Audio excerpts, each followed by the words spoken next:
In this brief video, discuss the contrast between reaction kinetics and thermodynamics, and there are clear distinctions that are very important when we're considering reactor design. So let's first look at thermodynamics. So in thermodynamics, we only do calculations for the initial state and the final state, and we look at differences. We can't predict how long it will take to get to equilibrium. So for thermodynamics, we can calculate equilibrium conversions. In this case, I'm talking about chemical equilibrium. We can also calculate the energy released when a chemical reaction takes place, or the energy required, depending on whether it's endothermic or exothermic. But what we cannot do, and this is the important distinction, we cannot predict from thermodynamics how long it will take to go from state 1 to state 2. So when we're discussing thermodynamics, we don't discuss time. We can't predict anything except if we waited long enough, here would be our final state. The other aspect that is discussed elsewhere is that when we apply thermodynamics for chemical equilibrium, we have to be careful which reactions we pick. So we pick the reactions that we apply chemical equilibrium for. That can be affected by kinetics.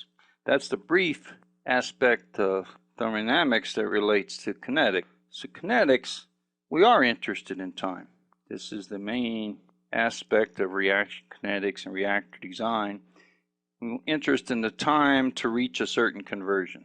Of course, that depends on many things. It's going to depend on the temperature, depends on the concentrations, depends on the type of reactor, as we'll see.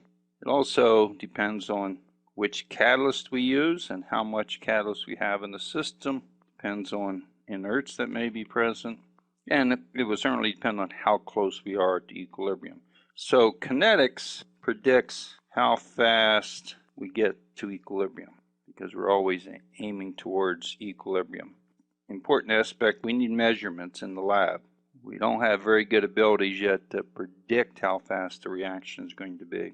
We need to make measurements in order to do this prediction.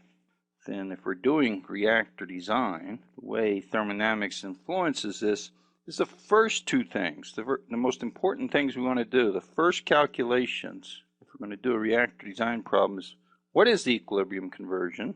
And the second is, what's the adiabatic temperature?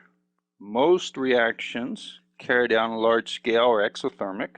Adiabatic temperature means if we had no heat transfer and we let the reaction go to completion, how hot would it get? And this can be a pretty high temperature for some reactions, so it's important that we keep this in mind. And so a subset of this is how much heat is released, because that means we have to design for heat transfer so we can control reactions. Exothermic reactions can go into the runaway mode, get out of control, where we're generating heat faster and we can remove it. So many large-scale reactions have been due to exothermic reactions where the cooling system cannot remove heat fast enough.